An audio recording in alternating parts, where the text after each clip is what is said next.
Comenzamos hablando de petróleo el día de hoy, porque como una reforma que da un viraje total, completo, a las políticas petroleras restrictivas de Hugo Chávez, califican analistas la reforma de la Ley de Hidrocarburos aprobada este jueves por la Asamblea Nacional en Venezuela, esa que está controlada por el régimen.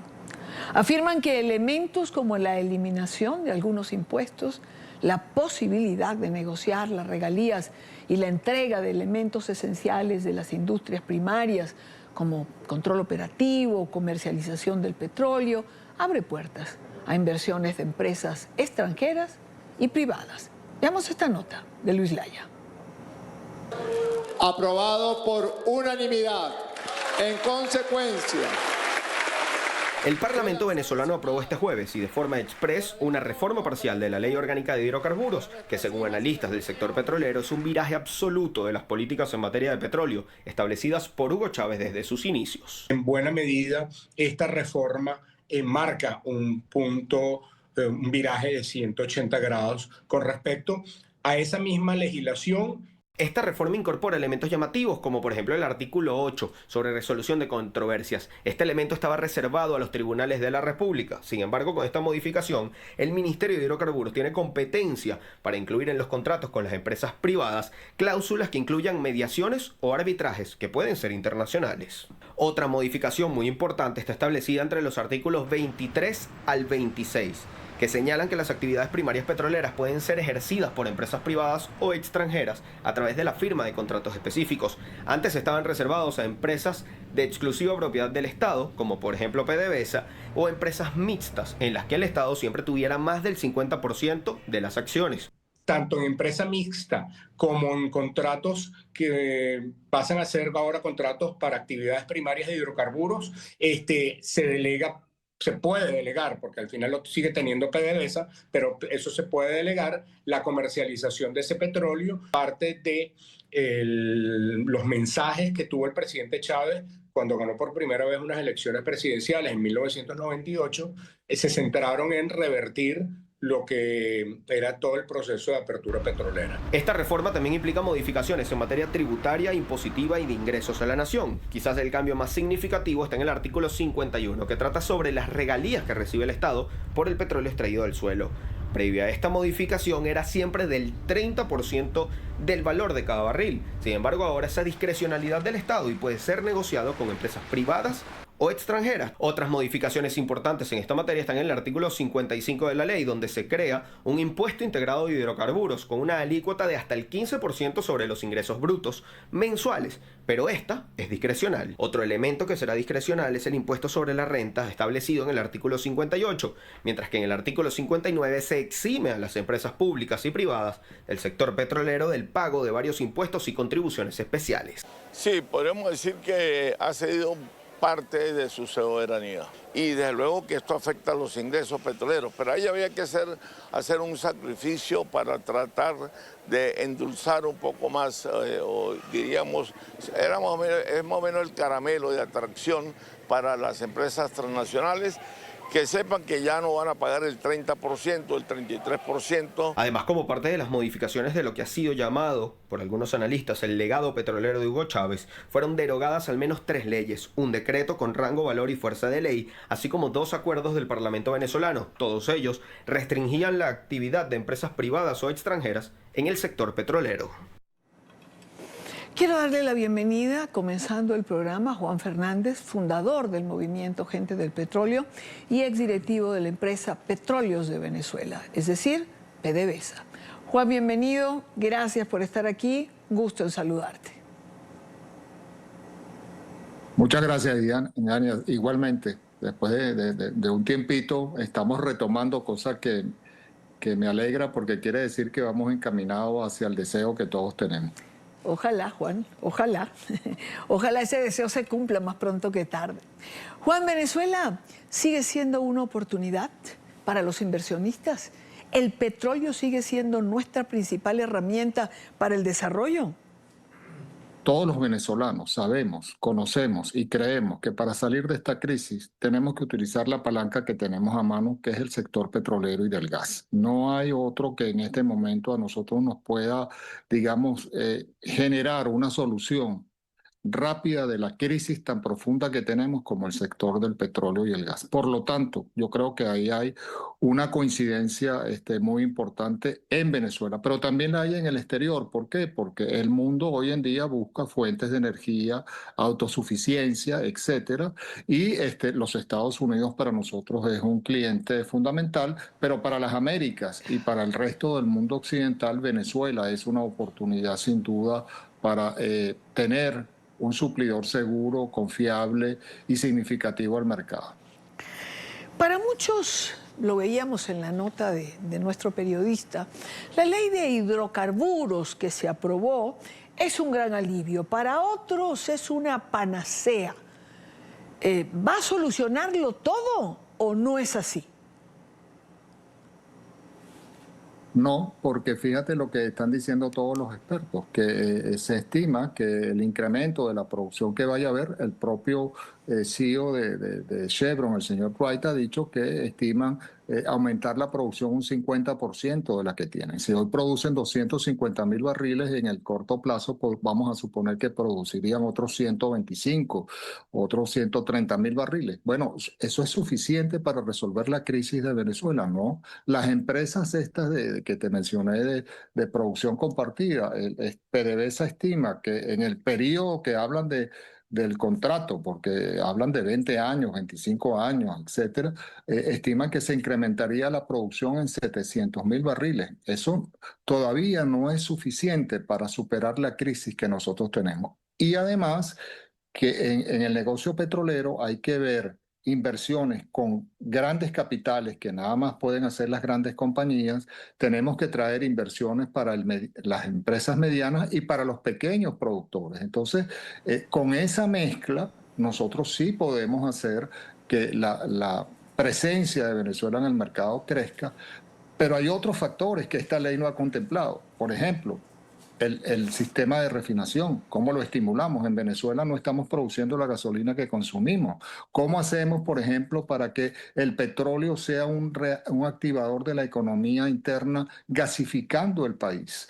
Y entonces, ¿cómo promovemos para que haya emprendimiento de la gente y que el gas se convierta entonces en un multiplicador de empleo, de generación de oportunidades para la gente, de que haya una posibilidad inclusive de que los sectores industriales con la energía barata que representa el gas puedan cogenerar electricidad o puedan utilizar el gas para el sector petroquímico? ¿Cómo nosotros hacemos que el ciudadano común, que yo creo que es algo que también aspiramos todos, tengamos capacidad de poder participar en el sector petrolero, bien sea con la inversión de nuestros ahorros, Claro. con la compra de una acción, cómo los fondos Claro. de pensiones de los venezolanos pueden participar como privados en todo este cambio? Nada lo dice esa ley. Claro, pero digamos que esto sería en una segunda etapa, ¿no? Tú señalas algo que quiero oír sobre eso. Hablas de contratos de 20 o 25 años de las grandes empresas.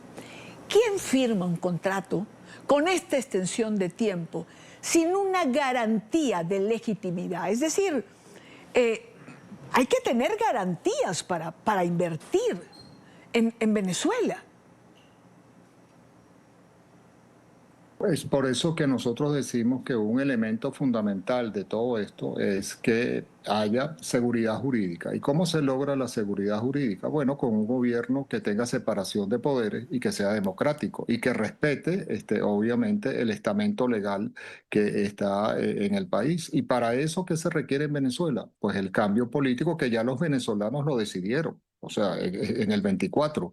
Y eso lo que nos hace a nosotros pensar es que este proceso, si bien es cierto, va a traer un movimiento y algunas expectativas, obviamente, con las empresas que te señalé, que estaban en una situación medio gris al estar ya incluidas en la ley, pero eso no va a ser esa avalancha que aparentemente se está anunciando de que van a llegar miles de millones de inversiones, tú sabes, abrumadoras para el sector, porque la gente que invierte, que tiene que responderle a sus accionistas, lo va a hacer con muchísima cautela y sabiendo de que vienen otras dos fases. Yo diría que lo que quisiera es esperar, bueno, a ver que esas fases se cumplan para que ellos estén en un escenario mucho más favorable para la inversión que vaya a realizar. Y eso a mí me indica que, Claro. bueno, tenemos que acelerar esos tiempos para aprovechar que rápidamente Venezuela se recupere en este sector y vayamos a este cambio real del modelo económico del país. Es que yo creo que si no hay aceleración de tiempos, no va a haber toda la inversión que se espera. Hay otra arista, no menos importantes. ExxonMobil, por ejemplo. 2017, si no recuerdo mal, expropiada en Venezuela. Tiene millones de dólares en reclamación por esa estructura expropiada. El presidente Trump se reúne con los petroleros y dice más o menos borrón y cuenta nueva. Viene dinero, no miremos hacia atrás. ¿Están dispuestas las empresas a hacer ese borrón y cuenta nueva, a dejar esas pérdidas, a tirarlas al olvido y volver a invertir? Bueno, yo te voy a decir, yo creo que no, indudablemente que no, porque en esta reunión que hubo en la Casa Blanca, que estaba ciertamente un grupo muy importante del sector petrolero y con ejecutivos muy importantes del sector petrolero, Sí. allí estaba sentado, por ejemplo, ConocoPhillips. Y ConocoPhillips es uno de los demandantes en el caso de Citgo por la expropiación, obviamente, que hizo el régimen de Chávez. Y ahí hay alrededor de 11.000 millones de dólares en reclamo. Conoco no va a renunciar a eso. Nosotros lo que le hemos dicho en todos nuestros encuentros y cuando esto se nos pregunta, que nosotros creemos que hay que devolverle esos activos expropiados a todos aquellos que fueron afectados por esas medidas. Y lo tenemos que hacer de una manera que genere estabilidad, certeza y se pueda recuperar, obviamente, esa capacidad que se perdió, porque ahí va a haber que invertir adicionalmente. Entonces, claro, eso es una manera, yo entiendo lo que dijo Trump al decir que hicieron un write-off, es decir, que ellos tiraron eso al impuesto para deducirlo, pero la deuda queda allí pendiente y hasta que eso no esté claramente resuelto, pues habrá empresas que dirán no voy a ir. Y además, ¿cómo me voy a sentar con el que me expropió, que no me ha pagado el daño que económicamente hizo y que además fue producto de un arbitraje, que eso es otra de las cosas que no queda muy claro qué tipo de institución va a poder hacer el arbitraje en esta reforma que se hizo de la ley Claro, orgánica? claro. ¿Cómo me voy a sentar con el que me expropió? ¿Cómo me voy a sentar con el que me debe dinero aún? Y sobre todo, ¿cómo me voy a sentar si no tengo garantías de que no me lo vuelva a hacer, ¿no? ¿Cómo confiar, por ejemplo, esta es otra arista, en quien maladministró la empresa más importante de Venezuela, PDVSA? De hecho, hay una información circulando en España donde se entrega pruebas en sobre cerrado de los manejos del dinero de PDVSA por parte de Delcy Rodríguez, lo que se sacaba de PDVSA para ponerlos en factores externos, ideológicos, como por ejemplo en Podemos en España. Claro, eso es evidente que es y te voy a decir, por ejemplo, en el caso de empresas que están en Venezuela, como es, por ejemplo, Repsol, ellos tienen un problema importante de deuda comercial, porque ellos están produciendo gas en la zona de Falcón, ahí en La Perla, que es muy importante para la generación de electricidad en Occidente, y PDVSA es bastante maula para pagar lo que tiene que pagar allí. Entonces la empresa dirá, bueno, yo trabajo con una ley que me permite, como la de hidrocarburos gaseosos, de tener licencia para explotar este negocio que me interesa, pero también yo necesito recibir mis ingresos. Entonces, ¿cómo me garantizo yo que me van a pagar lo que me deben? Entonces, y si no, entonces esto se vuelve un círculo vicioso y nosotros vivimos estancados en una economía que está perdiendo oportunidades importantes de desarrollarse, precisamente porque quien administra es un fracaso en la gestión. Juan, una última pregunta. Después de oírte, por supuesto. de oír a Rubio en el Congreso de los Estados Unidos. Estamos en tiempos de ensayo y error. Bueno, tú sabes que hace unos días me contaron algo que yo la verdad que dije, caramba, a lo mejor es verdad. Cuando Juan Vicente Gómez cae, Eleazar López Contreras, en el año 20, por allí, del siglo pasado, la industria petrolera en Venezuela empieza a despertar, ¿no? Porque había habido estos descubrimientos tan importantes. Espero que no tome el mismo tiempo, pero fue hasta el año 43 en donde verdaderamente se pudo generar un cambio significativo en la industria petrolera venezolana. Yo creo que tienes un punto en esto de que esto es ensayo y error. Lo importante que tenemos en este momento, y quisiera reflejarlo así, es que nosotros con el trabajo que hemos hecho en el equipo que designó Edmundo González Urrutia y María Corina Machado, estamos preparados para atender esto. Tenemos todo un marco para poder solventar todas estas cosas y rápidamente nosotros instrumentalizar los pasos que hay que dar para corregir el sector y generar riqueza para todos los venezolanos. Espero, Juan, que no tardemos el mismo tiempo y que el nuestro sea mucho más acelerado. Juan, gusto de verte. Juan Fernández, fundador del movimiento Gente del Petróleo y exdirectivo de la empresa de Petróleos de Venezuela. Forma parte de aquel grupo que con un pito en la boca Chávez despidió y comenzó el declive de la empresa más importante para los venezolanos y de una de las 5 empresas más importantes del mundo. Tristemente, hoy PDVSA no se encuentra ni siquiera entre las primeras 500. Gracias por acompañarme, Juan. Bueno, muchas gracias y igualmente un gran abrazo y que pronto lo podamos dar por allá en Caracas. Ojalá, Juan, ojalá.